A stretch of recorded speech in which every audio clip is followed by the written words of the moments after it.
Jackie is an anthropologist. I love this phrase, exploring the borderlands of consciousness, religion, ecology, and the paranormal. He's a fellow with the Alistair Hardy Religious Experience Research Centre, a tutor with the Sophia Centre for the Study of Cosmology and Culture at the University of Wales. He teaches in the MA in Ecology and Spirituality and the MA in Cultural Astronomy and Astrology, and he is a tutor at the Aleph Trust on their MSc in Consciousness, Spirituality and Transpersonal Psychology. Good evening, Jack. It's a pleasure to have you here, and I'm going to pass it over to you and waste no time at all. Brilliant. Thank you very much. It's lovely to be here. Nice to be able to interact with everyone. So I'm going to share my screen and get started, because I've got a lot that I want to try to get through as usual.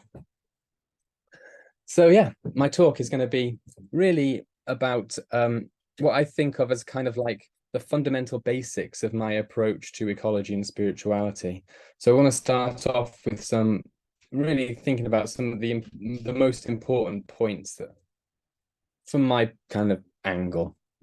Okay, so this is how I want to structure the talk. First of all, I'm going to give a little bit of a rationale. So why is it that I'm talking about this in the first place, and how did I come to these kinds of positions? And then these are the sort of central points of my approach. I think the most important sort of theoretical sort of positions along the track. So I've got cultural ecologies, the idea of cultural ecologies, the notion of personal cosmologies, then the ecological self, and we'll end up thinking about the non-human. And I think it sort of opens up, the further we go down the rabbit hole, the more kinds of routes off it open up, the warren gets bigger. Okay, so that's where we're going to head, towards the non-human. Okay, so my rationale and how I ended up at this point. My PhD research was at the University of Bristol, and you mentioned that it was in anthropology. But what I studied really was trance and physical mediumship. So, you know, mediumship is when people bring spirits into their bodies, or they receive messages from spirits, and then they communicate that to people who are sitting around them. And it seems like it's about 1 million miles away from ecology. So it's quite interesting how I ended up getting to this point. But basically what happened was I started to, in 2016, become interested in permaculture, mainly through a job that I got. And I ended up doing a permaculture design course. Permaculture is a sort of ecological design system, really. It's all about taking inspiration from natural systems and putting them into gardens or organizations or anything like that. And I started to realize that there were these interesting sort of overlaps in where my theoretical work was going with my research in the paranormal, but also with the kinds of things that were being talked about in these permaculture courses. So there was, for example, this emphasis on non-reductionism and embracing complexity in permaculture. And these were the kinds of ideas that I was starting to come to with my approach to mediumship as well. You know, if I really want to understand this, I can't reduce it down to any one particular framework for understanding. For instance, I need to take in as many different points of view as possible. So I started to see this need for a non-reductive approach. And then permaculture started to say, well, nature itself is non-reductive and complex and all these kind of things. So I started to see these sort of resonances going on. And that's what led to the book Greening the Paranormal, which was an attempt to sort of explore this ecological dimension of the paranormal. So I got a bunch of other people to write things as well. And I think it's quite an interesting book. There's a range of ways that there's this ecological dimension to it. On the one hand, a lot of paranormal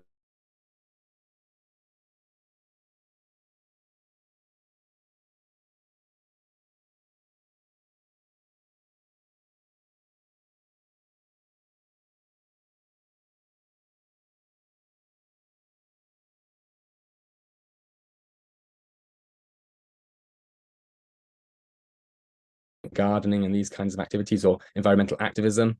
There's evidence from near-death experience research, people like Kenneth Ring, who found that people who have these experiences often come back with a renewed sense of connection to nature. And also even in alien abduction experiences, which again seem like a very far out kind of experience, but they also often have this ecological dimension to them.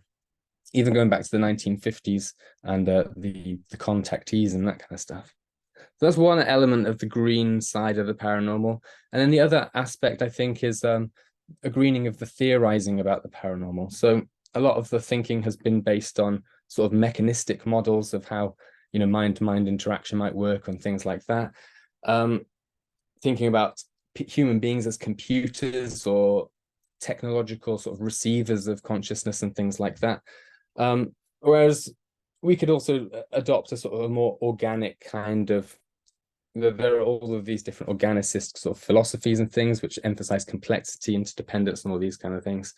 And I think that, you know, rather than going down the reductive route, these more expansive, non-reductive, organic kinds of models can help us to move forward. So this is what the book Ecology and Spirituality sort of builds on. Starts with some of the ideas from greening the paranormal, emphasizes these organic or organismic alternatives to mechanical reductionism, and also brings in ideas from, you know, because obviously we might be talking about this from a Western context, but there are many different models of reality out there, and traditional ecological knowledge and indigenous traditions have already got all sorts of highly complex modes of understanding the world. So these ideas are not new, and they resonate with lots of ideas that are already out there. So the book really tries to bring all of this stuff together and just to see how they interact. And it tends towards a sort of animistic perspective. And I think hopefully that will become clear why that is as we move on. So the first major thing that I want to think about, the first sort of pillar of my approach to ecology and spirituality, is the idea of cultural ecologies. Okay, so first of all, I want to just think a little bit about ecology itself as a science and where this comes from. Ecology is obviously a compound word. It comes from two ancient Greek terms, oikos and logos. Oikos refers to the house or the home, and logos is the study of something or a discourse about something, a conversation. Okay, so in a very basic way, ecology, the science of ecology, is the study of our home, of where we live, not just our household, but, you know, the wider home around us, our environment. It's usually defined as the science of the relationships between living organisms and their environment. And this is the other meaning of ecology as well. It actually refers to these interactions between living organisms and the environment itself. We know that people have been doing ecology in a sort of a scientific way in the Western tradition, at least as far back as Aristotle. He started to classify and codify all sorts of different plant and animal species and things like that. They start to recognize ecological principles, but it's also clear that, you know, in order for early humans to survive, hunter-gatherers and things in the distant past, we would have had to have had an intimate knowledge of our ecology, you know, for hunting purposes, for moving around and migrating in landscapes and things like that. Okay, so, you know, ecology is obviously much, much older than even the ancient Greeks, and human beings do a natural sort of science of ecology. And we have to work out where we are and our position within all of that stuff. But it gradually crystallizes as a scientific discipline in the 19th century. So it's a relatively recent science, and it doesn't really solidify until, you know, the middle of the 20th century, the 1950s. And then it has quite a popular impact then. So it's a new science, really, a new science of connections in the natural world. Broadly speaking, though, it's a positivistic science. So, you know, it's interested in quantifiable stuff, measurements, weighing things, and really it often takes a reductionist kind of attitude.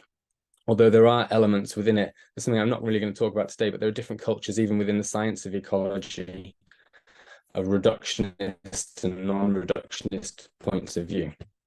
Okay, but broadly speaking, it's a positivistic science. It lives in the academy, and it doesn't really, you know, it doesn't really have anything to do with spirituality, although it does. Okay, so that's a science. That's a sort of an objective kind of approach. We put objective in inverted commas to the natural world. And then there's this idea of cultural ecologies, and I'd actually argue as well that science is a cultural ecology. One of the first anthropologists to talk about this was a guy called Charles Frake in the early 1960s. He was interested in the way that different human groups, different societies interpret and understand the environment. So he comes up with this idea of a cultural ecology. He says that ecology is the study of the workings of ecosystems. This is what we've just been talking about, of the behavioral interdependencies of different kinds of organisms with respect to one another and to their non-biotic environment. So ecology understood as, all of the things that are going on in the environment. Cultural ecology is the study of the role of culture as a dynamic component of any ecosystem of which humans are a part. So we're saying that cultures are actually a part of the ecosystem as well. Different cultural systems have got different interpretations of ecology. So obviously, one group emerging in one particular bioregion is going to have a very different way of understanding the world. They have different resources and all of these kind of things to draw on. They'll have different models to understand how it works. So we end up with lots of different cultures with different interpretations and understandings of culture. So these are cultural ecologies, and they come with different modes of behavior as well. So, people who are brought up in one cultural ecology interact with the world in one way, and people who are brought up in another interact with it in a different way. Okay, so these cultural ecologies influence our behavior. The anthropologist Roy Rappaport in the 1970s built on these ideas. He called these cultural ecologies cognized models. They become a part of the way that we think about the world, and they can be either positive or negative. They can be adaptive or maladaptive. So you could have a culture that is maladaptive because it destroys the environment that it exists within, or you could have a culture that is adaptive that works with it. He says that nature is seen by humans through a screen of beliefs, knowledge, and purposes, and it's in terms of their images of nature rather than of the actual structure of nature that they act. Okay, so human beings don't necessarily operate, like in the way that maybe scientific ecology does. We operate through our system of understanding, okay, through our symbols and all of these kind of things. But even though we're operating through that lens, he goes on to say, it is upon nature itself that we do act, okay, and it's nature itself that acts upon them, nurturing or destroying them. So we think we work within our cultural bubble, but everything we do has an impact on the world around us that sustains us. Okay, so there's something important in all of this, that our behavior and our culture, the things that we value and the things that we don't value and all these kinds of things have a real impact on the actual world. It's not just beliefs and things floating in isolation, but they have effects as well. Okay, so that's cultures on a kind of a bigger scale. But obviously, with this idea of cognized models, it's internalized. Everyone internalizes their own, basically interpretation of what the culture gives us, as well as our own experiences and beliefs and things that we might develop along the way. So it's interesting to think about these more personal worldviews. I think William James gives us a good starting point for this way back in, the early 1900s, when he talked about personal religion. He was much more interested in the phenomenology of religion, so how people experience it, what do they interpret as religious, rather than the doctrines and the written texts and things of religious institutions. Okay, so he was interested in this, we could say, experiential religion. And in the varieties of religious experience, he talks about personal religion. He says this is the thing that he's actually interested in. And I think this is what we are also interested in as well. The feelings, acts, and experiences of individuals in their solitude, so far as they apprehend themselves to stand in relation to whatever they may consider the divine. Okay, so he uses the word divine here. We could substitute it for other terms or whatever. But basically, it's these personal feelings, emotions that we have on an individual level that he's interested in, not the doctrines. Another way of framing this, which I think is really useful, is as an orientation towards the world. So, you know, we have like we could think of it as our inner compass or something like that. Our spirituality is our orientation. David Hay and Rebecca Nye, they did this work with children's spirituality. And they came up with what I think is a really open and inclusive definition of spirituality. And it's kind of the one spirituality is the potential to be much more deeply aware of ourselves and our intimate relationship with everything that is not ourselves.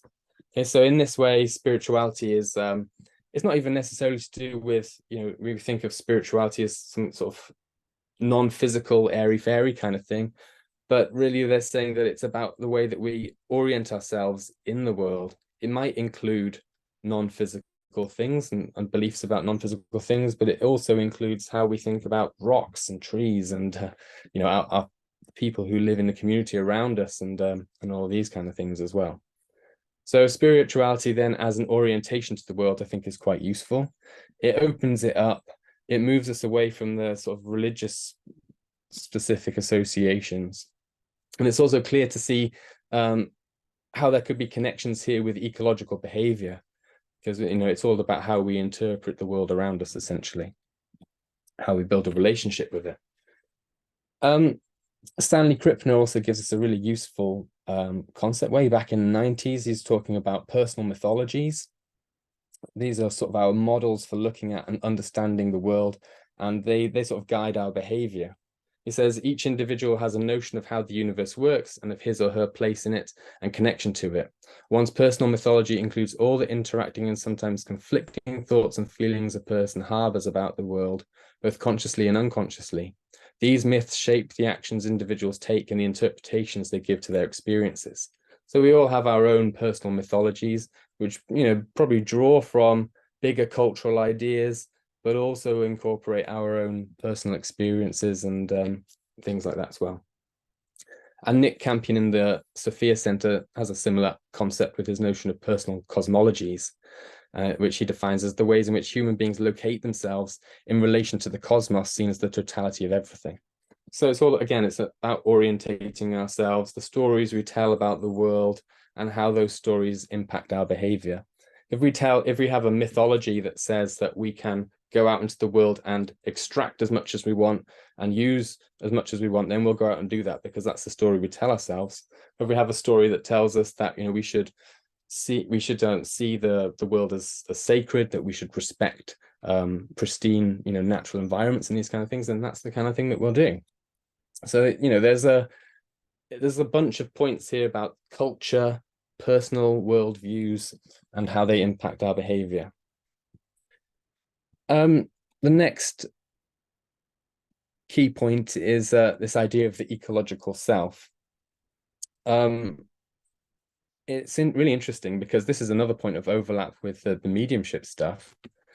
There's a lot of literature and anthropology about the self, the nature of the self, and there's this broad distinction that's drawn up between a Western individual self, a bounded person who basically ends at the skin, which is an individual, and then these non-Western, again in inverted commas, traditions that see the self as more maybe porous. So for example, this is what I mean by the overlap: spirit possession beliefs.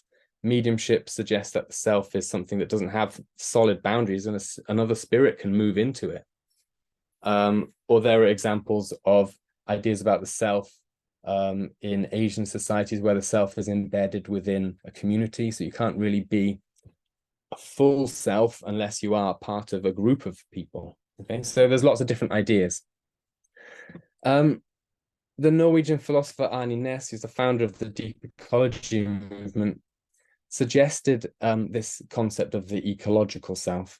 He suggested that human beings might move through a process of self-realization away from this egoic, bounded individual notion of the self towards what he called this ecological self. Okay, he didn't necessarily give a definition of what he means by it, but he gives this little sentence. He says, the ecological self of a person is that with which this person identifies. Okay, so this again is like this idea of a spirituality as our orientation out into the world.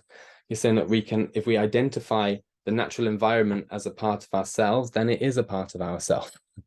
You know, we identify the flowers and the trees as a part of ourself, then they are, and the animals as well. Okay, so it's more of a sort of yeah, it's a frame of mind, a way of identifying. He goes on to say, this key sentence, rather than a definition about the self, shifts the term self to that of identification. So it's not necessarily what is the process of identification. And yeah, he says that people can learn to identify the environment around them as a part of their own self. Okay, so this starts to sound a lot more like the non-Western, unbounded kind of model of the self as something that is much more porous and that can contain other things. It's not individual or limited or cut off from the world, but it's embedded within it. Okay, so he suggests that the ecological self emerges when we come to identify the environment with ourselves, to the extent that we realize that conservation of the natural world is simultaneously an act of self-preservation. So the two things are fundamentally entwined. The world is us and we are the world. The philosopher Freya Matthews also talks about the ecological self. She has a whole book on the ecological self. And I think she makes some interesting points about the way that our individuality in this point of view kind of starts to dissipate a little bit out into the environment. She says individuality in this framework is as a relative matter. It's a function of involvement in a wider system, the identity of which is implicated in the identities of each of its participant subsystems. The individual is thus, in a very real sense, a microcosm of the wider self in which it occurs. So we're thinking like this, we're all sort of suspended in networks of relationships, and there's not really a point where, you know, I begin and end, really. We're sort of embedded within the whole thing. She talks about this holistic nesting of a self in a wider self system. It means a relative identification with that system, because the self stands in relations of ecological interdependence with the elements of that wider self. Those elements are logically involved in its identity. So this is what Arnie Ness is saying, that, you know, these things that are external to us are actually a part of us, from this way of thinking. Joanna Macy also gives some interesting examples. She says, once we tune into our interconnectedness, responsibility towards self and other become indistinguishable. So again, this idea of a boundary between, you know, well, between me and the world, or you and the world, dissolves. Responsibility towards self and other become indistinguishable because each thought and act affects the doer as much as the one done to. Okay, so if we do have an ecological self, then we are really embedded in the world. So just as an amputee continues to feel twinges in the severed limb, so in a sense do we experience in anguish for homeless people or hunted whales, pain that belongs to a separated part of our body, a larger body than we thought we had, unbounded by our skin. And this is where we're starting to move into the territory of psi, transpersonal psychology and parapsychology. Because what she's talking about here is basically telepathy. Pathos is feeling, you know, feeling the pain of others, and things like that. Well, this is telepathy. So again, we're moving into thinking about psi a little bit as well. And there's lots of interesting research on psi, and it seems to point in the direction, again, of people with a more sort of porous conception of themselves, more fluid, less sort of bounded, often have more sort of psi experiences, and also seem to perform better in parapsychological experiments. Okay, so there's some interesting things going on here with the way that we think about the world and the way that we think about ourselves in relation to the world as well. Not to mention the interesting implications of psi itself. So there is evidence for psi, statistical evidence. It seems to be a very small kind of effect, at least in these kinds of experiments, but it does seem to exist. And this is what William Browdy says. He says, psi events suggest that these limited identities, so our sense of personal identity may be quirks of an unnecessarily limited and habituated attention, self-perception, and self-conception. Such an individual self-concept may be to a large extent culturally conditioned. So our idea of an individual self might be something that's given to us by our culture. And we do see other cultures that have other models of the self as well. Because even without considering psi events, we can find in other cultures greater identifications with others, with one's extended family, one's community, one's ancestors, with aspects of the natural world. And even within a Western Eurocentric culture, we experience expansions of self-identity beyond their usual bounds in certain non-ordinary conditions of consciousness.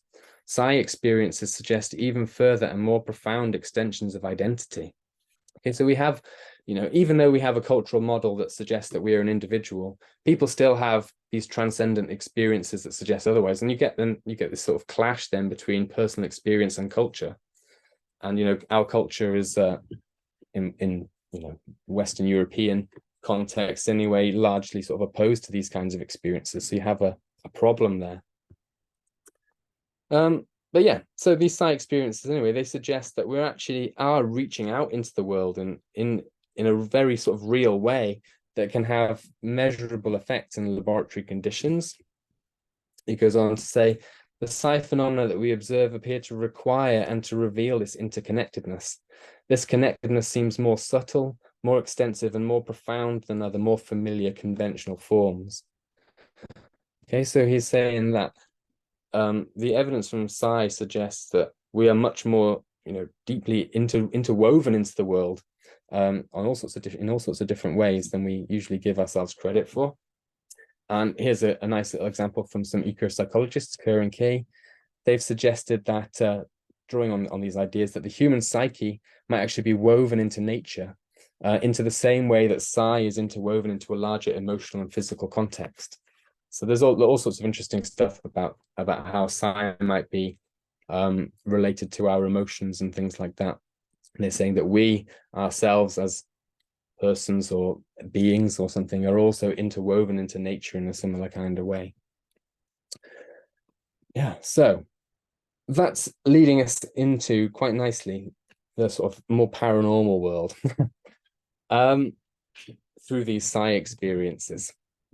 Okay, so we're going to think a little bit about a few paranormal experiences and then really zoom in on this issue of the non-human, which I think is something that is really revealed by paranormal experiences.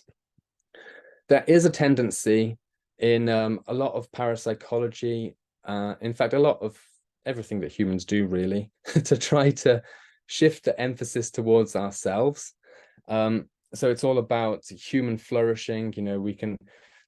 The human potential movement, for example, is all about how we might be able to use psi for our own benefits and things. There's all sorts of stuff about how you might be able to use it on the stock markets and stuff like that.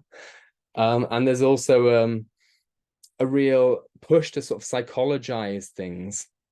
So you can really see this with poltergeists, for example. The old idea of a poltergeist was that it was a non-human being, or perhaps a deceased human being that lived in the house and would cause mischief. The more sort of recent parapsychological interpretation is that it is a sort of like a psychological vent, and it's just our sort of frustrations and things like that externalized out into the world. Okay, so it's shifting the emphasis away from the possibility of the non-human towards it being something that is created by us, that's psychological. And the same goes for mediumship as well. Obviously the spiritualist interpretation, for instance, is that these are spirits coming through, but a lot of the standard mainstream interpretations reduce it down to pathology or to whatever it is. There's all sorts of different explanations. Fraud is the main one. So we can see it in parapsychology, in this debate between the spirit hypothesis on the one hand and then the psi hypothesis on the other.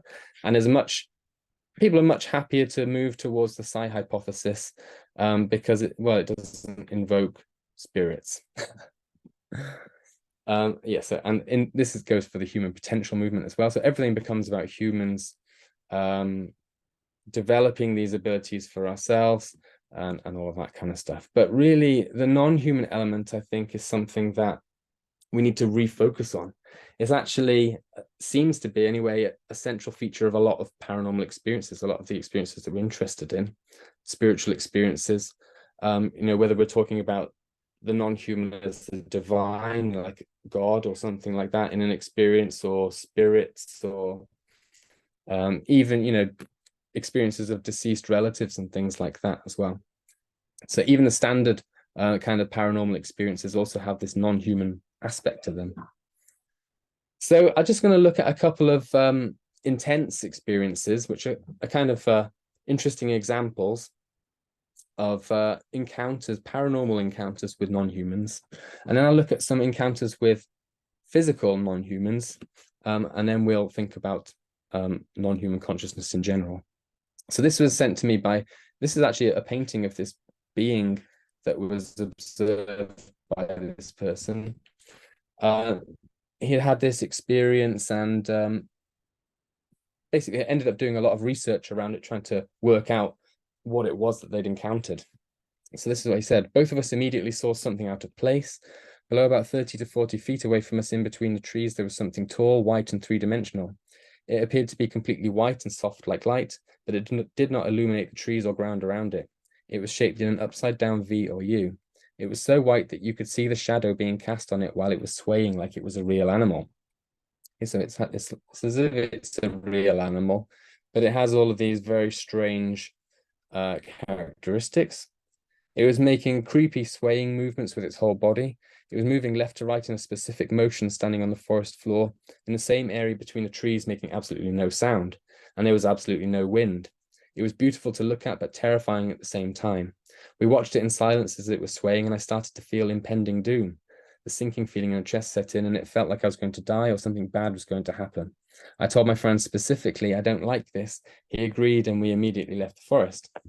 There's loads of interesting things in this I haven't got really time to delve into, but there are all sorts of hallmarks in this experience that connect it with things like the numinous, the idea of the mysterium tremendum and mysterium fascinans, the fact that it's beautiful to look at, but it's terrifying simultaneously, and all this kind of stuff, which to me made it seem as if, this guy has had a real experience, and it fits all of these characteristics.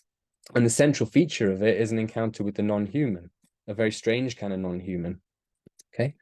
Here's another peculiar example that was given to me by one of my students. They said, I was around 7 years old when my cousin was staying over for the night. My bed was positioned to the right of the window in my bedroom, and the curtains were drawn. My cousin was reading. A strange, deep-toned voice with a kind of distorted resonance sounded from the window, capturing both our attention. My cousin told me not to go. I was too curious and slowly walked towards the window before opening the curtains. In the center of the window was a face of light. The bright light seemed to be pulsating inside of the face. It was large enough to engulf the entire center of the window. The mouth began moving, and the deep, vibrating, muffled voice started to speak. I was unable to understand most of it and was too in shock to pay close enough attention. I felt locked in place during the event and was in disbelief of what was happening. My cousin jumped off the bed and we both ran downstairs. When we approached the window again, it had completely gone. So again, there is an encounter with a strange, non-human seeming face. There are features that resonate with other kinds of extraordinary experiences, and something that, again, I'm not really going to have time to talk about, but this attempt of communication of some kind. It's trying to communicate something, even if the communication is not really received or is misunderstood. I think there's something in that with a lot of paranormal experiences, missed communication in some way. Okay, so now a shift to, so they were sort of, we might think of them as paranormal creatures, maybe, or supernatural animals. And they have these physiological effects that come about in the person who experiences them, mysterium and all that kind of stuff. This is an example from Aldo Leopold, who conservation movement, but initially he was a warden in Yellowstone National Park, and his job was to basically shoot all the wolves. And he said that this is the experience he had when they finally killed the last wolf. He said, "We reached the old wolf in time to watch a fierce green fire dying in her eyes. I realized then, and have known ever since, that there was something new to me in those eyes, something known only to her and to the mountain. I was young then and full of trigger itch. I thought that because fewer wolves meant more deer, that no wolves would mean hunter's paradise. But after seeing the green fire die, I sensed that neither the wolf nor the mountain agreed with such a view." So again, we were saying before about different kinds of experiences lead to a transformation in people. Psychedelic experiences and alien abductions and stuff. Well, he had the same kind of transformation. William James called these the fruits of religious experience, where he had a moral shift as a result of seeing this essentially paranormal vision in the eye of the wolf, green fire. And the last little example I will give of an encounter with a non-human is with dolphins. And actually, if you look into the literature on human-dolphin interactions, there's a lot of this kind of stuff. I'll read it out. So my husband and I had been just totally relaxed, just walking, and something told me to look, and there was a dolphin. I had this most amazing feeling as though that dolphin had told me to look at him. So we've got this idea of the ecological self here as well. There's something, some sort of, in some way, the dolphin and the woman have had a kind of a non-verbal communication to make me aware that he was there. And then I had an incredible feeling of total exhilaration that equaled when I had the birth of my children. It was one of those moments that will be with me forever. He was swimming at the same pace that I was walking. All that time, my heart was racing. I felt so in tune with that dolphin. I felt the dolphin was getting me excited that he was there and making me aware of his presence. He had a message for me. He wanted me to know that this was a place that he was safe and I could actually experience seeing him in his natural habitat. He was communicating with me that he knew I was there and I knew he was there. It was totally enjoyable. The epitome of joy, almost too much. So again, this is like numinous kind of thing where it's almost scary as well, but it's amazing and incredible. Okay, so that's encounters with non-humans, physical non-humans, and these more sort of paranormal kinds of non-humans. But I think they seem to be on a spectrum, and you see the same kinds of effects can emerge whether we're interacting with animals or whether we're interacting with paranormal beings. I think also whether we interact with other humans as well sometimes.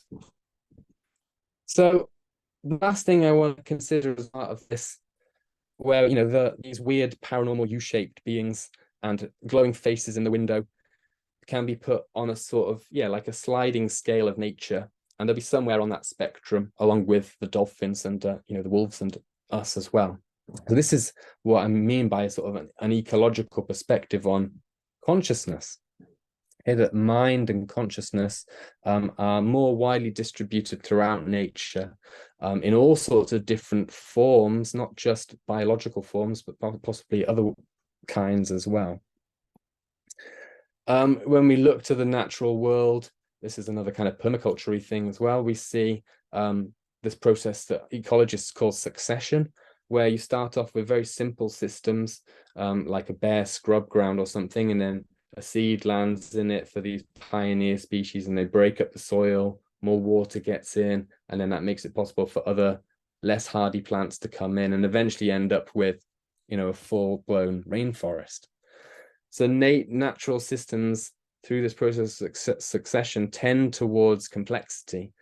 If a natural system moves towards in the other direction towards simplicity, it usually collapses, because there's no food and things like that in the system. So they always move towards increased abundance and diversity. That's why it's such a problem that we're having a biodiversity crisis here.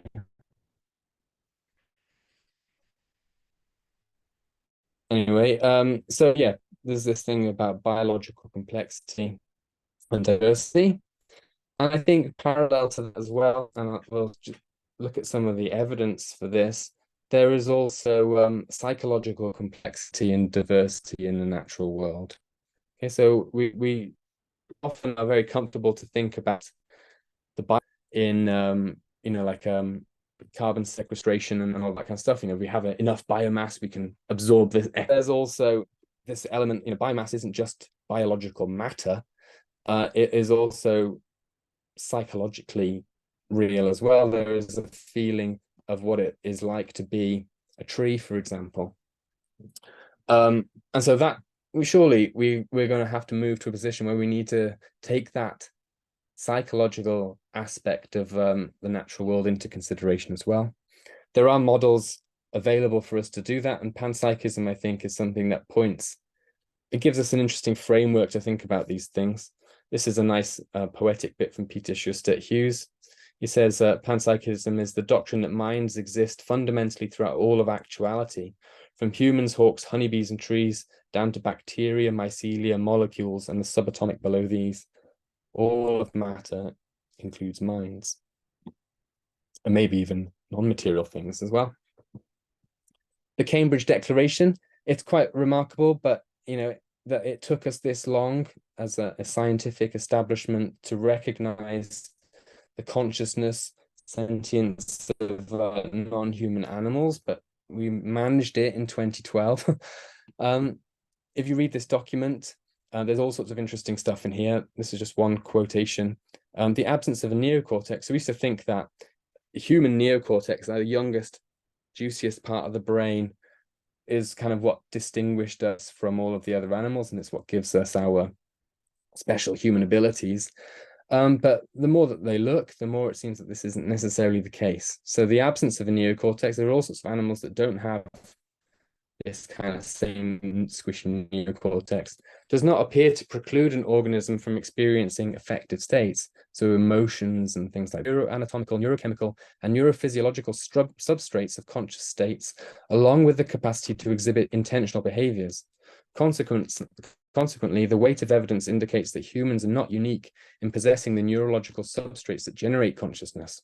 Non-human animals, including all mammals and birds and many other creatures, including octopuses, also possess these neurological substrates. Okay, so all sorts of different beings have got complex enough, you know, neurophysiological structures to harbor consciousness,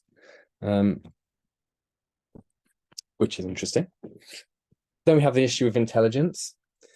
We have tended to think about intelligence in really human terms. So when we look out into the world to try to find evidence of intelligence in other things, we do it according to our own categories. So we know humans are good at using tools. We're good at using symbols and things like that. We have learned culture, all of these kind of things. So we look out into the world and we think, you know, if we find evidence of tool use, then we find evidence of intelligence. And it used to be thought, you know, that there wasn't any, that there was no tool use in the animal kingdom, that they couldn't think symbolically or whatever, and they didn't possess culture.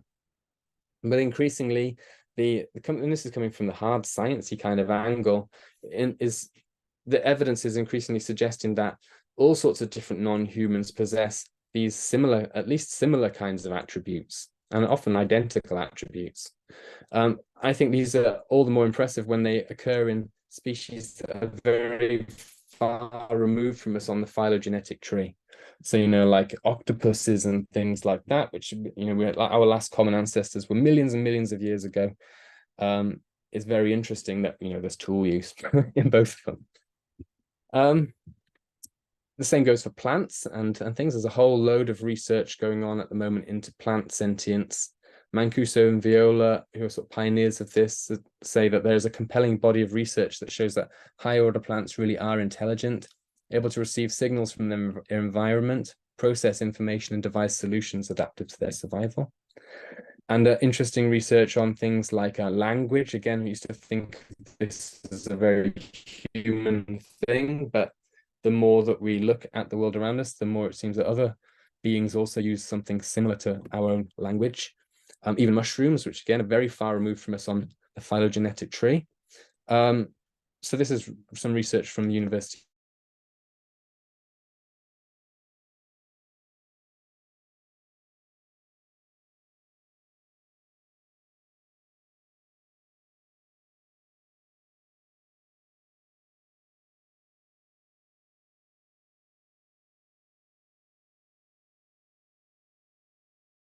Ways.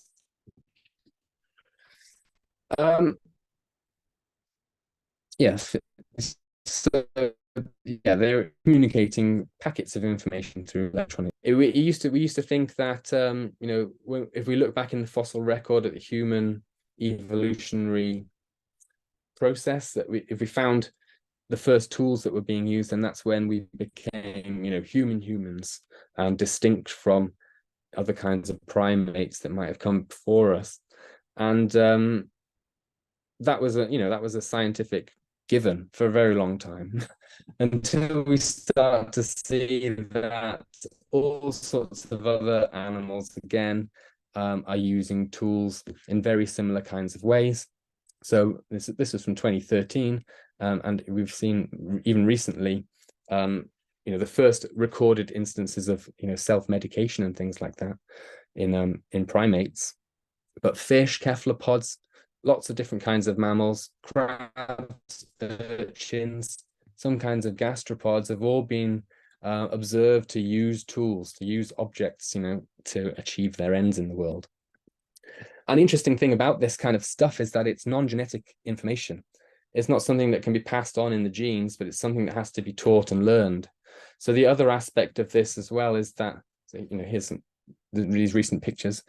The other aspect of that is that non-humans also possess culture. You know, we understand culture as socially, communally learned knowledge about the world, ways of doing things. Then, you know, when we're talking about biodiversity loss, we're not just talking about the loss of biological stuff. We're also talking about the loss of cultures that have adapted to unique, you know, ecological niches and things like that, which have whole other ways of looking at the world and understanding the world.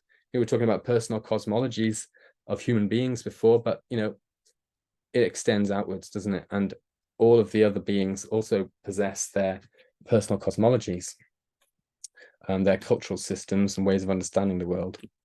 There's just an interesting little quote from a study, well, not really a study, a paper published in the 80s in a folklore journal. And again, folklore used to be thought of something that only humans possess, you know. But this folklorist, she did some research with her dog, and she found that she could basically teach her dog, and we probably all had this experience, she could teach her dog to play certain games. The dog learned the rules. The dog is therefore being taught a form of culture. You know, whether the dog could then go on and teach that to another dog, it could well do. But, you know, that's a different thing. But basically, it's possible for them to have this kind of learned cultural knowledge about the world. She says, of all the criteria generally used by folklorists to decide if they're in the presence of communication worthy of being called folklore, I see no persuasive reasons why non-human animals cannot be included in the folk. It's only a fiat by speciesism that folklorists define folklore as a unique possession of human animals. So, you know, folklore beliefs about the world might extend much further out beyond the human into the non-human world as well. All sorts of different models. And then this raises the interesting question then about the possibility of non-human spiritualities. So, you know, we're talking about ecology and spirituality, but it might be that spirituality is in ecology, you know, already, and we're only just kind of coming around to recognizing that from a Western scientific worldview anyway. There's a very interesting paper published in 2017 about non-human spirituality. This is just the abstract. I'll just read it out because it's really interesting. Western scholars and other commentators have rarely considered non-human animals to have the capacity for spirituality. The tendency to coalesce spirituality with religion and to emphasize the cognitive interpretive domain in discussions of spirituality has on the one hand led to the exclusion of non-human animals as agent participants from the realm of spirituality, and then on the other hand hindered explorations of spirituality as a phenomenon rooted in the body and the more ancient brain regions that humans share with other animals. While religion may be considered more appropriately within the framework of processes characterized by various extents of cognitive closure, spirituality manifests as a propensity of the intrinsically relational, non-reflective experiential consciousness. So again, it's like spirituality is an orientation to the world and may thus best be explored in terms of affective vitality. Cumulative evidence emerging from animal brain and culture sciences supports this proposition, while simultaneously opening doors to non-human animals as spiritual agents, helping to dismantle the illusion of human exceptionalism. So, super interesting paper. It's on academia.edu, so you can get it for free as well. So, this is where I will finish, because we've opened up the world and revealed all of these cultures that exist, possibly, other spiritual systems, ways of understanding the world. And obviously this is only sort of new if we're coming at it from a Western scientific point of view, because we've forgotten all of that stuff. But if we look in indigenous traditions, I obviously don't have enough time, they already have a lot of this stuff baked into them at a very fundamental level, and behavior that results from that is very different to the behavior we see in the industrialized Western world. So anyway, these are the concluding points. We interact with the environment through sort of cultural filters. We can call these cultural ecologies, and they basically tell us how to interpret the world, how to behave in the world, and things like that. We can have adaptive or maladaptive cultures. Our behavior is influenced by our cognized models, so the way that we internalize this stuff, the personal cosmology or mythology that we build for ourselves. And again, this might include our cultural stuff that we get taught, but it can also include our experiences. So if we have experiences, for example, of expanded consciousness, then we weave that into our model. We might get some dissonance with the dominant cultural models, but that's just the way it is. This idea of the ecological self suggests that human beings are not necessarily bounded entities, but that we are more sort of dispersed into the environment than we usually give ourselves credit for. And then, evidence from psi and extraordinary experiences also seems to point in this direction, that we are actively reaching out into the world, and the world in some way is trying to communicate with us as well through these kinds of experiences. So if we start to shift away from this human-centric way of thinking about paranormal experiences and try to think about what kind of communication might be going on, it suggests that we need to re-engage with the idea of the non-human.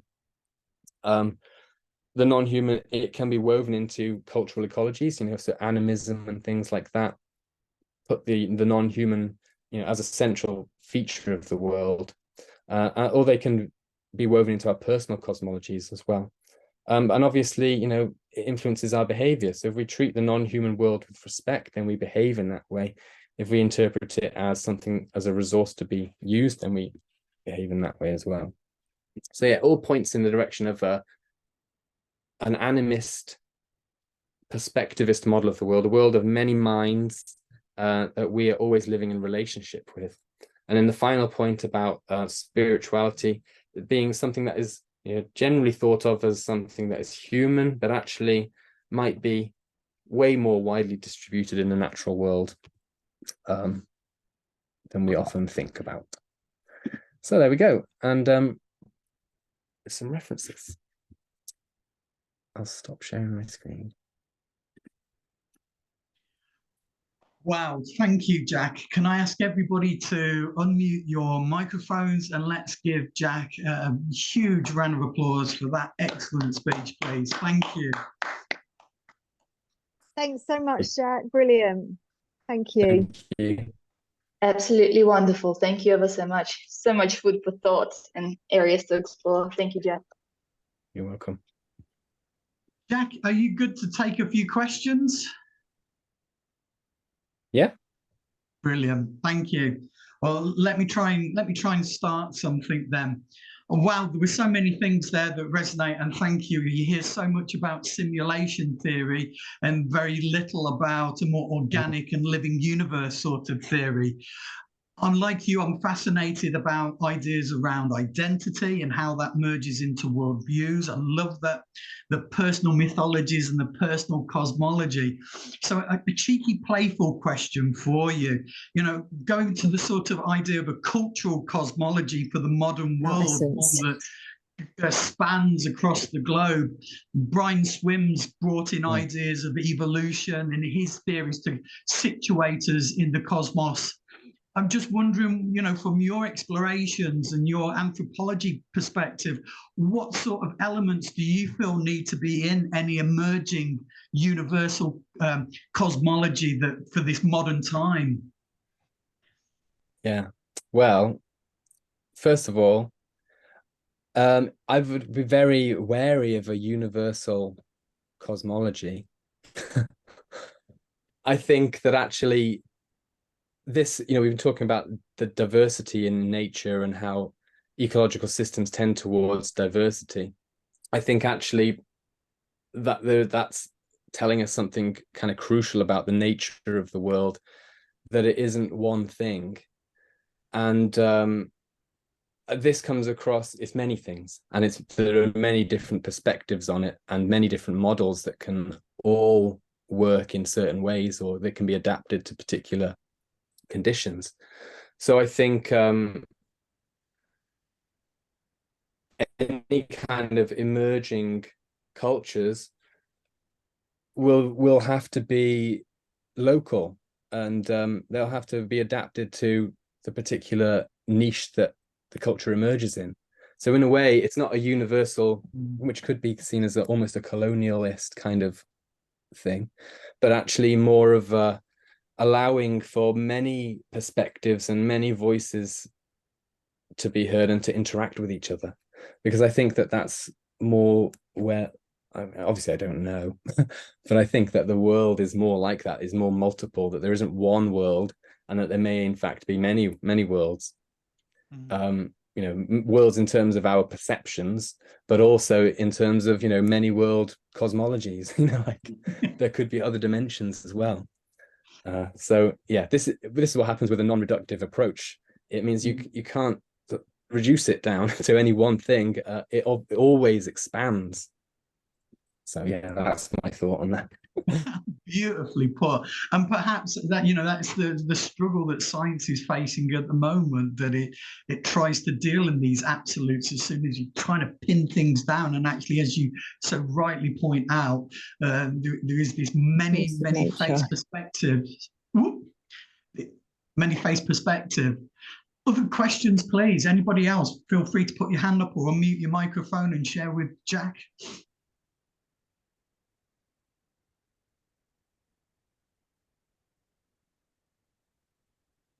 I just wanted to say thank you very much. I was writing quite a few bits down.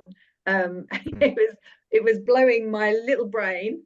There were so many things that were melding together, and one of the things that actually you said, which I woke up thinking literally this morning, was the world in us and we are the world, the microcosm and the macrocosm.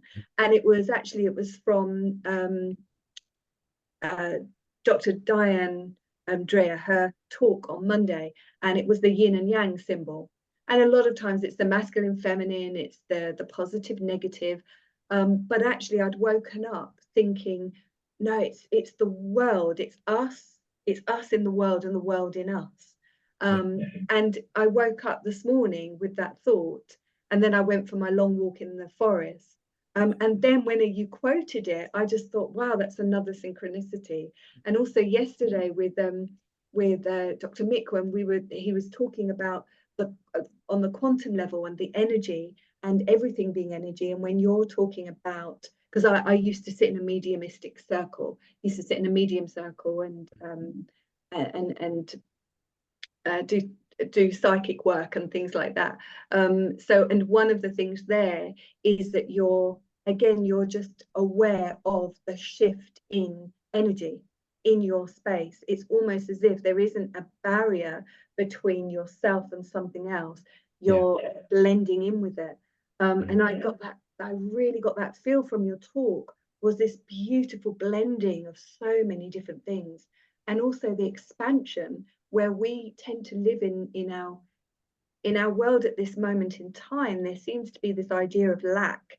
There's less of everything. Even the fact of climate change, everything there's a lack of this, there's a lack of that. We have to pull all these resources in. Where when you're talking about the forest and you're talking about all the diversity, is I just got the idea of it being so abundant. So we live in an abundant world that is forever growing and expanding. And yet our mindset, some of us, but you know, almost a cultural thing is that there is a lack of, and that we are reducing everything down. So there wasn't really a question in there. No. It was a reflection, but it was just, that I'm sure there's so many questions that are going to pop up normally in my dreams when no one else is around, but I just wanted to say thank you so much. It's pulled so many strands together. Perfect. I'm glad you enjoyed it. It's useful. Thank you. So conscious of time, but still conscious of wanting to give anybody that's got any burning questions to ask. Put your hand up now, open your microphone. I shall pause and sit back for a moment and just make sure you've got time to do that.